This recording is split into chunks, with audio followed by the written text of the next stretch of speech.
Welcome to Breaking Barriers. You know your path. We know the obstacles, and we can teach you how to tear them down. Brian, thank you so much for joining us today. For all of our listeners, Brian is the founder of AstroFlav and the founder of Jersey Shore Supplements. Brian, why don't you tell us a little bit about how you got started? Yeah, so originally I started in Bradley Beach in a tiny 450 square foot store, 2 shelves on each side, very little product, really not super knowledgeable about the business side of things. I did work for a supplement store when I was in college, so I did have a little bit of experience, but as far as the ownership side, it was completely brand new. I was fortunate to find, again, that small size to be able to take that risk to jump into ownership in the entrepreneur route and be able to open up and roll the dice. Awesome. And you started the Jersey Shore Supplements because you felt like you were being taken advantage of as a customer, right? So how did you figure that out? Yeah, exactly. So a lot of times when I would be shopping as a consumer myself, I just always felt like I was being taken advantage of. It just like my goals weren't aligned with like what the employees of the supplement shops were trying to sell me. Like they were just trying to pitch me on any product. And a lot of times too in the industry, you would hear talk about that where like the stores were taking advantage of the consumer. And to me, it just didn't feel morally right. It was something that I personally wanted to take a stand on and just say, hey, listen, like this is unethical. It's not the way that business should be done. It's not the way that people should treat one another. And to me, that was able to force my hand and be able to take something that I was passionate about already and be able to develop a business model around and be able to run with it. It's something that we hang our hat on is just being a high trust company in a low trust industry. And still to this day, it's something that we really take a lot of pride in. And that's something that we stick our flag in. That is something to be really proud about. I mean, it's sad to say, but it is a low trust industry because there's so many options out there. And I think some of the product packaging can sometimes be misguiding as well. Like you're talking about aligning your goals with what the brand and the product does as well. How can somebody figure out what supplements are right for them without feeling like they're being misguided? Yeah, so first and foremost, it's like not every supplement is for every person, right? Everybody is an individual and they have their own wants, needs, desires, etc. Really what I would focus on and what I would tell a consumer is to really try to align first and foremost with a brand that has the same core values and same belief system as you do. I think if you could meet the right people and people first, the products will fall in line behind it. I think in our industry, it's a lot of similar products. So there's not that much difference between one product to the other. I think where the difference really comes in is aligning with the company that stands behind the products, that no matter what, they're gonna get you your end result. They're gonna help you get to the finish line. A lot of times you'll see companies where they have these flashy labels. They'll make the product look like it's amazing, this, that, and the third. They sell it to you and then they're nowhere to be found. They're not answering your emails. They go ghost on you. Where with us, and something that, again, that I take pride in, is being able to get people to the finish line, right? Holding your hand one step at a time. We always say it's a marathon, it's one foot in front of the other. What is your end goal, and how can we best fit that and get you to that point? So to summarize that really is really just aligning with the company that you think has the best core values in mind. Amazing. There are so many brands out there, and it's interesting because when you think of core values, I think when some people think of supplements, for me at least, I immediately think to like a pre-workout or protein for bodybuilding. Yes. But it goes so much further than that, really, right? Like Yeah. there's amino acids that you can take. So is there a component where you really have to figure out what nutrients your body really needs and who helps guide you on that? Yeah, exactly. And I think that goes back into what we're saying is like making sure that the person that's helping you first and foremost is educated on what you're looking to do.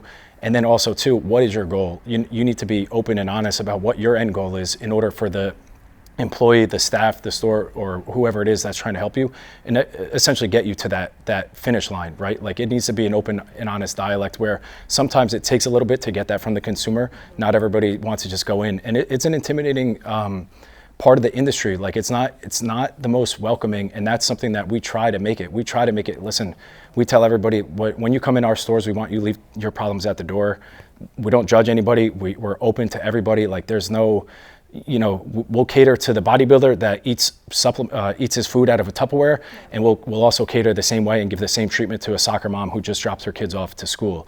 There's no judging anybody, and I think that's important, and that's something that personally is important to me, and I know for a fact that I was able to get guys on board that align with that as well. That's amazing. And with that concept in mind, you've been able to go from a 450 square foot retail store to 5 locations and your e-commerce company as well. Yeah. What has that been like? Yeah, it's been, what hasn't it been like is really the question. I mean, it's been a journey. It's been a ride. I was mentioning to you prior, I actually brought this notepad where I started writing down some of my first sales. If you were to look in this, and this is after I was open, this is in January of 2014. So Wow. I opened the first store in April of 2013. Okay. So I was open for a few months here. And if you were to look on here, I mean, there's 4 total sales in that day. So to say that we've been through it all and like have seen it all, and when I say we, whenever you're starting a small business, you know, like you don't use the word I. Right. Really, it was me in those initial days, and I was fortunate along the line to get some good help. But I mean, I've been through it all. I've seen it all. I mean, I've had days where I literally would just put a sign on the door saying I was counting inventory in the back and would just be laying down, like taking a nap because I was so slow. I mean, really just all that stuff. Again, I mentioned it earlier as well, didn't have the financing to be able to even have an awning in front of the store. I posted a picture recently where it was just, you know, just the letters on the window. I didn't know anything about that. I didn't know about having a logo. I was fortunate to have a close friend of mine be able to design a logo for me. Like, I didn't know any of that. So what did you do when you first opened and you had the storefront, but there was no branding on it at all? So how did people know you were there? Exactly. So fortunately, the location that I was able to pick was next door to a gym that's been there for a long time. It's a 24-hour gym. Yeah, so, and I had a lot of customers come by and they were always like, oh, it's such a great idea. I thought of this. I wish I ran with it. I wish I ran with it. I was just fortunate enough to be able to, or maybe I should say I was naive enough to be able to just say, hey, listen, like, I'm going to take the chance. You know, like, what does it hurt? I had worked for LA Fitness prior. Right out of college, I saved up about $10,000. I was able to use that for a little bit of inventory. The rent was super low. The overhead wasn't expensive. I was able to convince the landlord, who didn't have the space for rent at the time. I actually pitched him on if he would be open to renting it to me. He was open to it, so that's kind of how it gave me that little bit of a boost.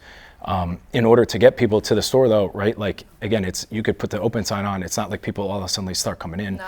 So, I mean, I was out there putting flyers on cars. I was handing out samples. I was doing all this stuff, what we like to call like the grunt work. Right. And really just doing whatever it took any way possible. So any way to draw awareness to the store. Again, this is pre-social media. Right. Like, social media was just picking up. Facebook was a thing, but it wasn't used the way that it's used today. Right. With Facebook ads or Instagram. Like, you weren't running Facebook ads, you know, like you were just trying to get people in the door. And I think, to answer your question, and this is like a roundabout way of going about it, but I started this conversation with you and saying it was all about the intent behind it. I think that's really what drew customers in, was 1 turned to 2, 2 turned to 4, was based on the intent behind it, was treating people the way that they should be treated, as opposed to, they weren't just a dollar sign to me. Like, it was never about the profit. So I think viewing them from that lens, it was a lot easier to be able to attract people.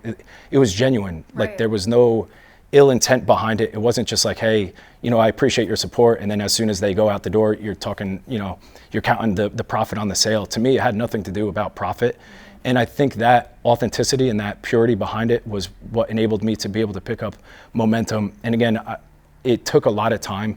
By no means was it a quick turn, but I think that's what was even able to be able to get anything, you know, again, from 1 to 2, 2 to 4.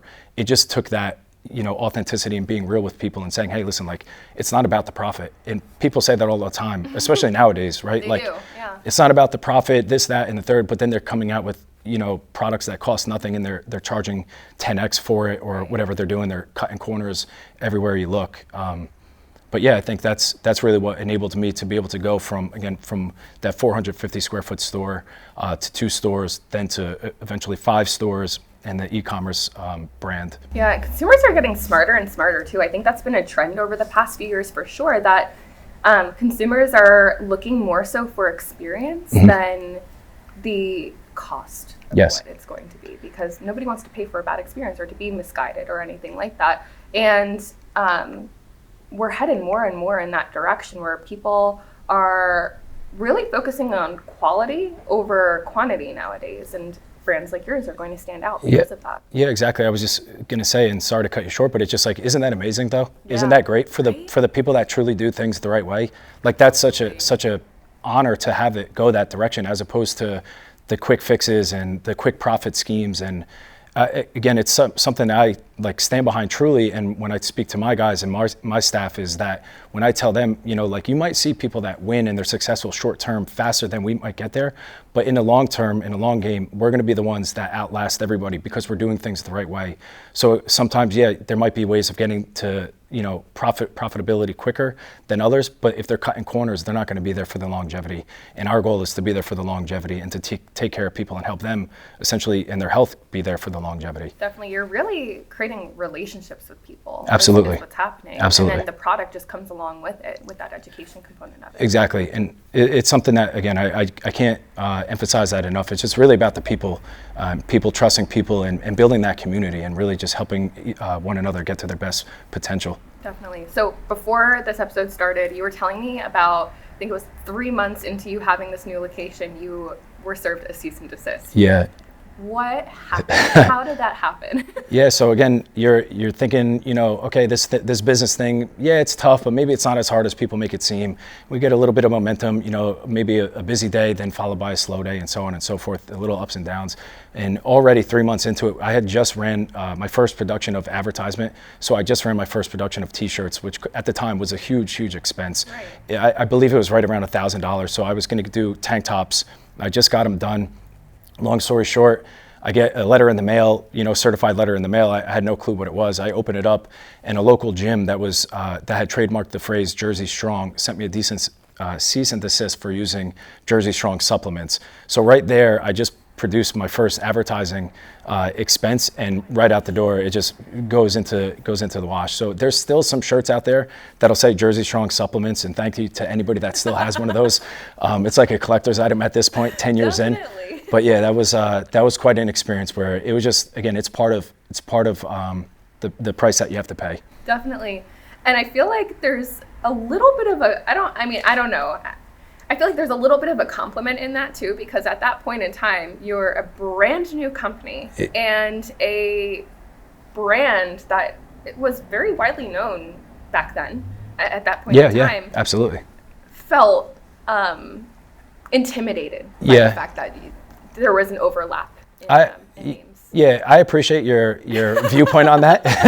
I'm going to say it's because of proximity to where we were. We were in between two of their locations, and I think it was just like the word of mouth. But I appreciate that, and I like to look at that. And when I'm on my optimistic days, and but yeah, it was just unfortunate. Exactly. Which is the glass half full. I'm a glass half full thinker. Definitely. So I mean, you were talking about how people were coming in from the gym next to you and saying, oh, I thought about doing this, and they didn't, but you said you were naive enough to take the risk. And I think that's the difference in entrepreneurs who succeed versus people who just have the ideas. You have the idea and you take the risk, but then it's also how you twist the story, and you're in control of that story. Exactly, and that's what I prefer, right? And that's why I'm in this industry, and that's why I do what I do, is because I want the ball at the end of the game. I want to be able to take my own shot. I don't want to have to rely on anybody. And again, that's not for everybody, right? Like some people are better in the position of being able to work for somebody and with somebody. Other people are in a better position to be able to call their own shots. Myself, personally, I'm a shot caller in that sense, where I like to have the ball at the end of the game. I like to dictate my own fate, and I'm confident and capable of being able to say, hey, listen, whether we win, whether we fail, at least I know I gave it my best, and at least I know it was on me. Definitely. So what other challenges have you experienced in scaling from that one location, 10 years ago to today, when now you're online as well? Yeah. You're selling with e-commerce. Yes, exactly. So from the original 450 square foot store, fast forward to today, a couple of years ago, I was able to develop an online e-commerce brand called AstroFlav, where a big issue and a big problem that we had with that, again, is, with the retail stores, yes, we're well known in our local communities in Ocean County, Monmouth County, but where are we on the grand scheme of things, and how do we essentially take an e-commerce brand and get eyes on that brand, again, without a huge bankroll behind us? I don't have an investor coming in and saying, hey, here's $1 million, go run Facebook ads and acquire customers by whatever means. So that was like a huge hurdle for us. And again, taking that mindset and that authenticity of really putting the consumer first and saying, hey, listen, no matter how long it takes us to get there at quote unquote as a company, we're going to help you personally, individually get to your end goal as quick as possible and as safely as possible. And along the way, whatever questions you have, any concerns that you have, we're going to be there to answer you. No matter what time of day it is, we're going to get back to you as soon as we see it. And we're really going to take you for that journey. And that's how I think we're able to again start from one store location to now fast forward 3 years into the e-commerce side. We're planning if all things go well and how they're going by the end of next year, being an 8-figure business. It's just being able to take care of people individually. Every single person matters. There's I think people overlook that. I think they think too big on the picture of acquiring and not taking care of people that are in their own backyard and the people that they've already acquired, and just treating them the right way. And again, definitely. I keep hitting on like similar points because it's super repetitive and it's just how it is, but you just need to stick to it. It's how do you get one customer to refer a friend, and treat that person as if they're going to leave and they're going to write a Google review the second they sit in their car. Right. So whether it's retail or e-commerce, at the end of the day, people just want to be heard. People want to be seen. They want to know that they matter. So how can you make people matter? Is you take the time, the inefficient things that we write handwritten thank you cards to every single customer, whether you buy from us on the e-commerce side, or even if you shop with us on the retail side. If you were to shop with us, we'll actually write you a thank you card just for, you could stop in and not buy anything. And we're just thankful that you even gave us the opportunity, right? In today's age, especially with social media, there's so many options out there. We've mentioned it prior in this conversation. It's just like, how do you decide who to go with?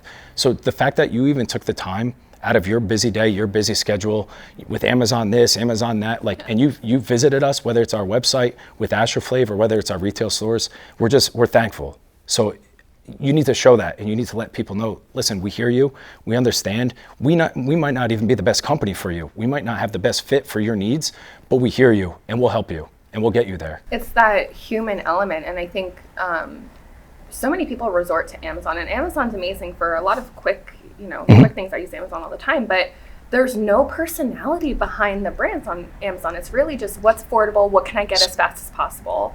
And that's about it. And then I think too, the items that I purchase on Amazon, and I don't repurchase them. I don't have any loyalty to. Yeah, because there's not much brand identity behind it, right? So for us with the e-commerce side with AstroFlav, we initially put products on Amazon because it was a no-brainer, right? Mm-hmm. You turn it on, it's going to sell itself, blah, blah, blah. And yeah, we had sales going on there.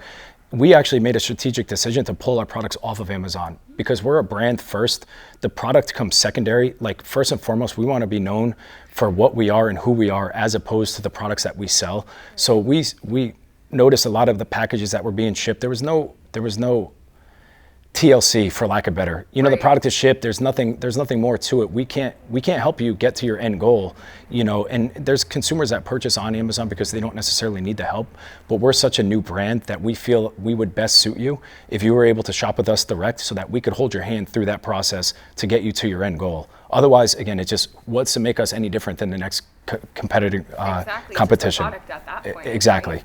So aside from that personal touch that you add to the experience of doing sales with you, mm-hmm. What has been the main difference between the brick and mortar side and then the e-commerce side?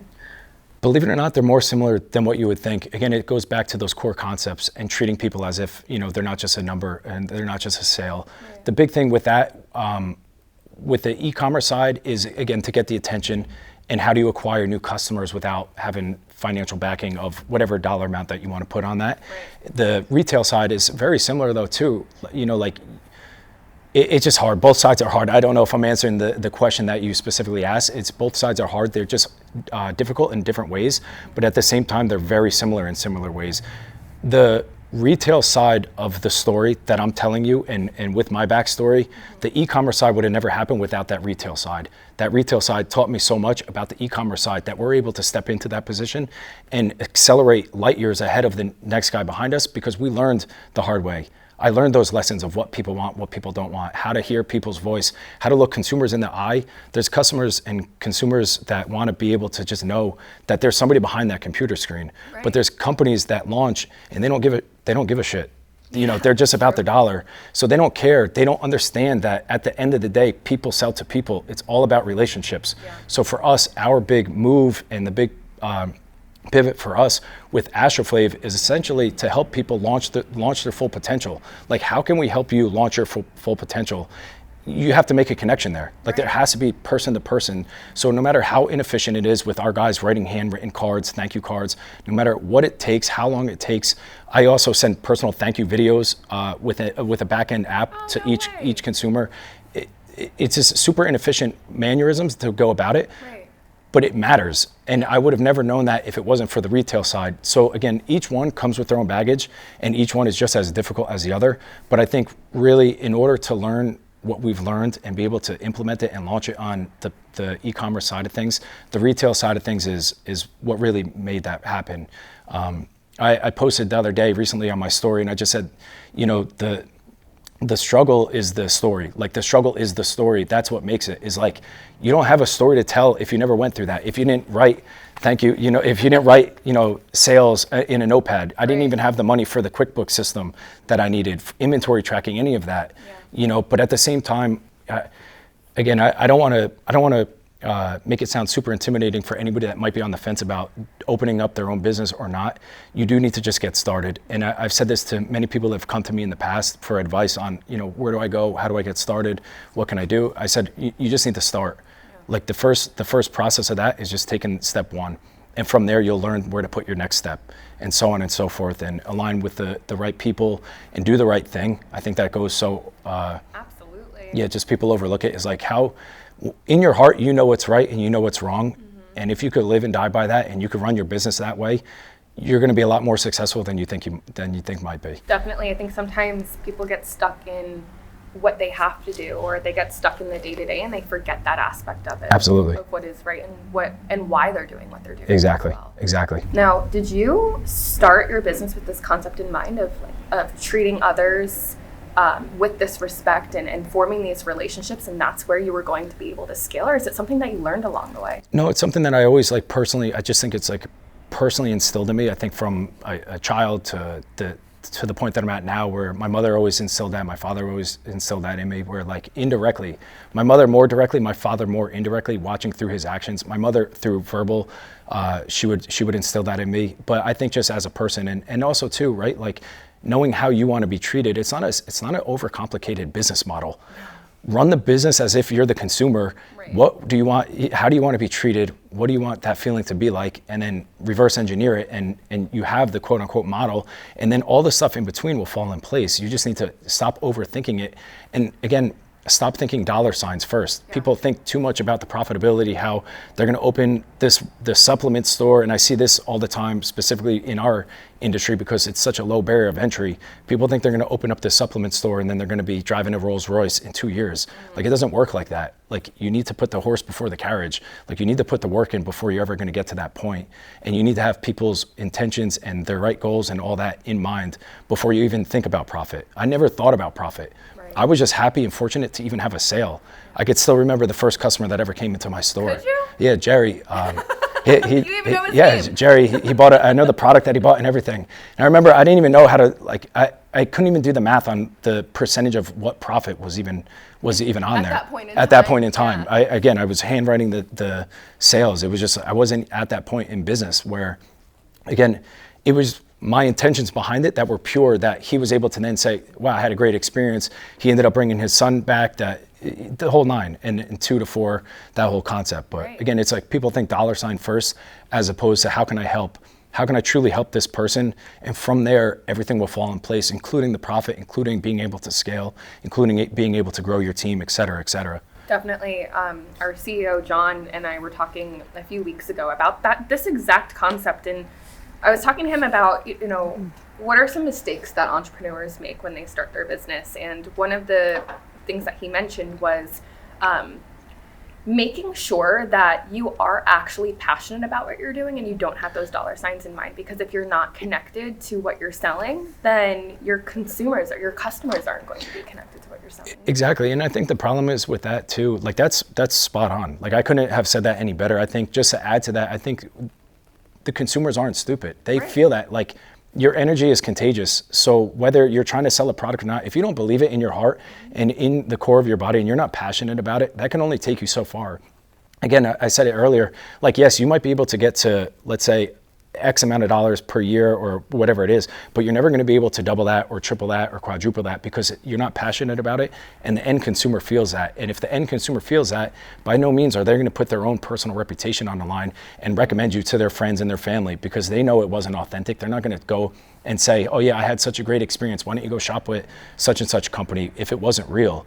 The companies that make it real and make it about the person, they don't need to do that. The best word of mouth is the end consumer telling their friends and their family. Definitely. It's like, because that's who you trust the most. Of course. Your small circle of trust. And I know, I mean, so we're in this world of influencers, right? And over the past 5 years, we moved away from these macro influencers of like, million followers and hundreds of thousands of followers. And we're finding that micro influencers actually work better for brands like yourself because it's a smaller circle of trust. You have more trust in that you're recommending a product that I'm actually going to like. It's not a sponsored post. Exactly. An ad or anything like that.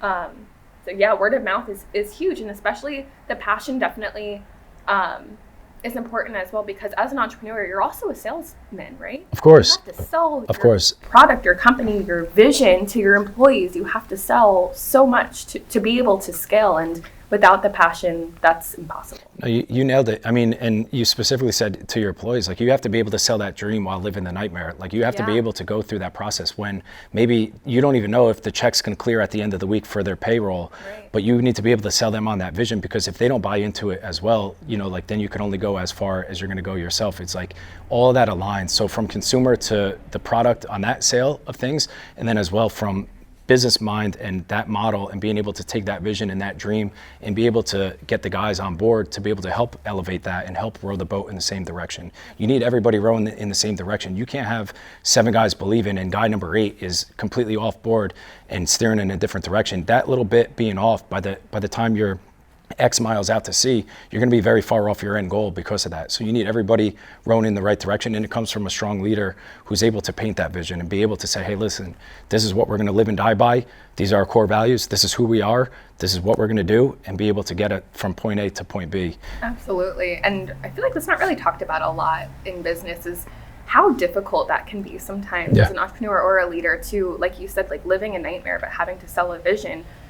It's really difficult at the end of the day to have some of the stresses that you do as a business owner and be able to still motivate somebody who is going to help you get to that path. How do you motivate yourself in those situations? So it's funny that you ask, because that's something that I instill in our guys also, because we see that day to day. We see consumers come in, and we like to look at ourselves as we're strong enough to not only take on our own problems, but we're strong enough to take on the customer's problems when they bring them to us as well. Because a lot of times, again, it's not about the product, it's about hearing them and hearing their story and hearing how bad of a day that they had. And they just want somebody to talk to. They want to be heard, they want to be seen, they want to be understood. So it's tough. It's not, it by no means is it easy. Am I saying that every day is a great day and I don't go home and I don't have frustrations and anger and, and let myself slip from time to time? Of course, we're all human, and same with our guys and our staff, but being able to stick to that, long-term vision, and being able to just fend off all that negativity and just staying positive and staying optimistic about the end goal. Again, it's just like, we're fortunate to have that mindset. It's developed over time. It comes back to the passion. If you're not passionate about something, it's going to be very hard to fend off that negativity.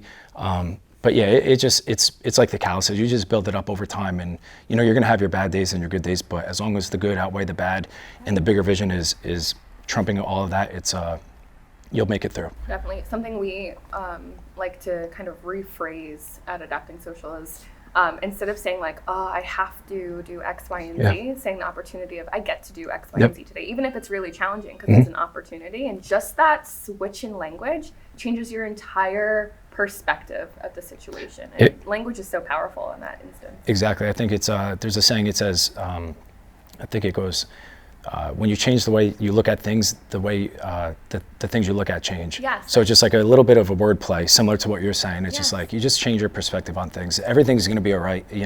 Take a deep breath, shake it off, and we'll be back at it tomorrow, even if you had a bad day. What's next for AstroFlav?